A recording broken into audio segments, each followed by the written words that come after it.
এখন আপনাদের সম্মুখে তিলাওয়াত করবেন কারি কুতুবখ্যাত নষ্টখ্যাত যষ্টখ্যাত ডাক্তার সাবরিনা চৌধুরী। এখন আপনাদের সম্মুখে তিলাওয়াত করবেন ডাক্তার সাবরিনা চৌধুরী।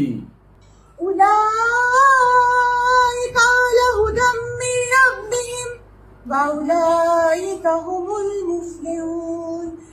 ইন্নাল্লাযীনা কাফারু সাওয়াউন আলাইহিম আনজারতাহুম আম লাম তুনজিরহুম লা ইউমিনুন। কি সুর!